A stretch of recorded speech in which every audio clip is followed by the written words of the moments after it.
श्री कृष्ण। स्वागत है आप सभी का मेरे एच.एस. भारद्वाज यूट्यूब चैनल पर।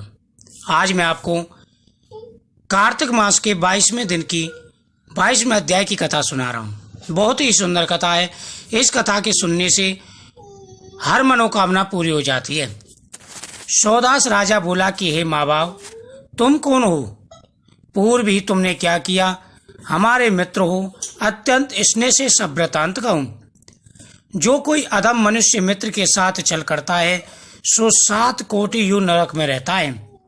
मित्र के दर्शन से सब दुख दूर होते हैं। इस कारण मित्र के साथ छल नहीं करना चाहिए। सौदास से पूछा गया, बट वृक्ष के नीचे बैठा ब्रह्म राक्षस प्रीति युक्त धर्म वचन कहने लगा कि मैं पूर्व मगध देश में वेद में प्रवीण सोमदत्त नामक ब्राह्मण धर्म में निष्ठा रखता था। हे माँ बाप, हमने मद युक्त विद्या के साधन से गुरु को उदासीन किया। इससे इस प्रकार की गति को प्राप्त हुए। आहार रहित दुख युक्त हमको कहीं सुख नहीं मिलता। इस पर भी हमने हजारों ब्राह्मण खा डाले। नित्य ही खुद्दा पिपासा युक्त अंतःकरण ताप से पीड़ित संसार का त्रासकारक नित्य ही मांस खाने से युक्त रहा। गुरु के अपमान से राक्षस तत्व मिलता है, इसमें संशय नहीं करना चाहिए। कल्प साध बोले कि गुरु कैसा होता है? तुमने किसकी स्तुति की? हे मित्र, सब हमसे कहो। सोमदत्त ने कहा कि आदर से पूजनीय गुरु होते हैं। हे मित्र, उनको हम कहते हैं। एक चित्त से सुनो। वेदों के पढ़ाने वाले और वेद शास्त्र सुनाने वाले, नीति शास्त्र और मंत्रों की व्याख्या करने वाले, वेद वाक्य का संदेश दूर करने वाले, धर्म की बातें करने वाले, भय से रक्षण करने वाले, अन्नदाता, शिक्षा देने वाले, कुकर्म रोकने वाले, ससुर मामा ज्येष्ठ भाई पिता, गर्भ से मरण पर्यंत कर्म करने वाले राजा, ये सब गुरु कहलाते हैं। हमने गुरु तुमसे कहे इनकी वंदना पूजन करना चाहिए। कल्प माँ साध बोले, बहुत गुरु तुमने कहे, इनमें कौन सा गुरु बड़ा है या सब बराबर के हैं? यथा योग्य कहिए। सोमदत्त कहते हैं कि महाप्राज्ञ, बहुत ही अच्छा प्रश्न तुमने पूछा है। अब हम आपसे कहेंगे।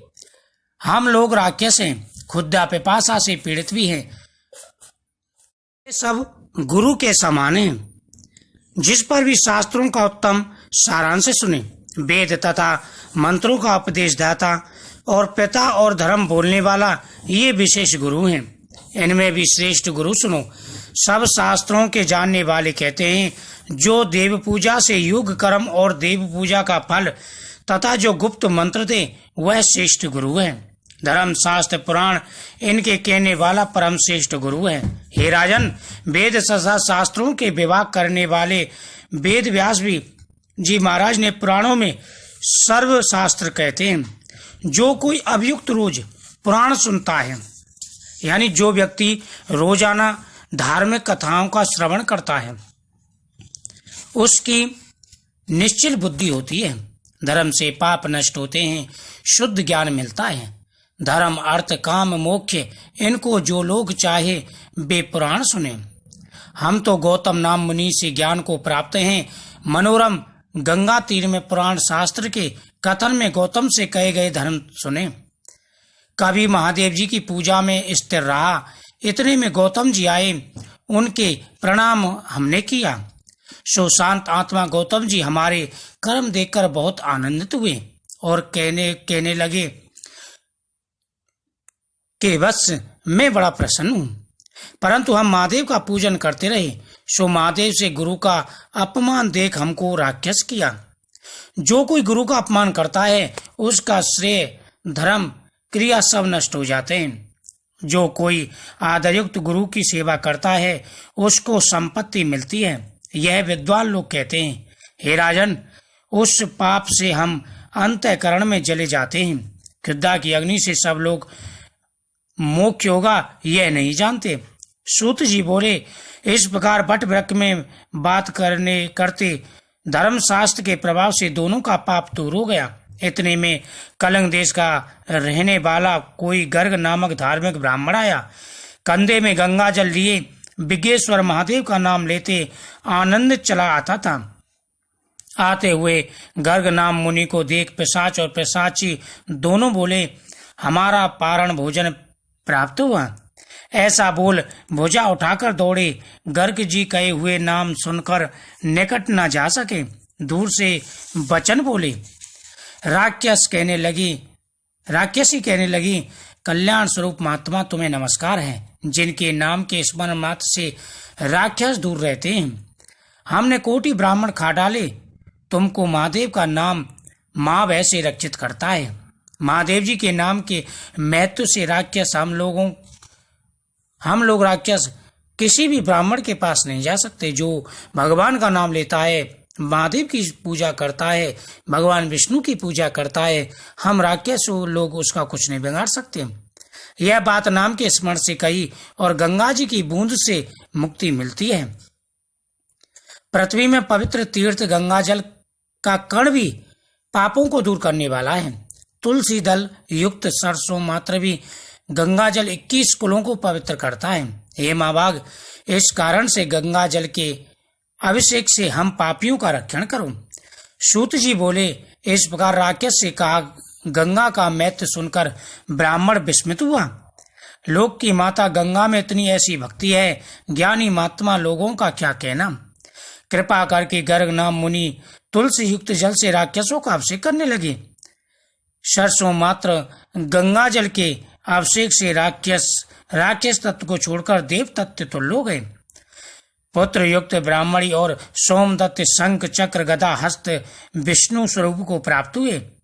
गर्ग नाम मुनि की स्तुति करते विष्णु जी के मंदिर को गए। सो कल्पमास नाम राजा अपने रूप को प्राप्त हुआ। फिर बड़ी चिंता को प्राप्त हुआ।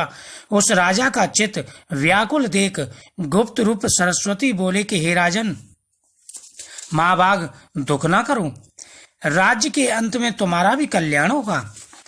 अच्छे कर्म से पाप रहित विष्णु की भक्ति प्राप्त होती है।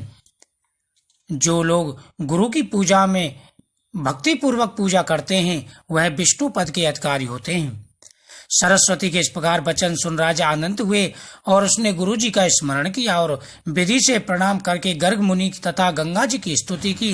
विष्णु जी का स्मरण कर काशी जी में गया। 6 महीने काशी गंगा विश्वेश्वर महादेव का दर्शन कर परम आनंद तो परम पद को प्राप्त का अधिकारी हुआ और अपना राज्य में वापस आया। गुरु जी ने अभिषेक किया। इसके ऊपर मनोरम भोगों को भोग करके पृथ्वी का रक्षण करके मोक्ष को प्राप्त हुआ।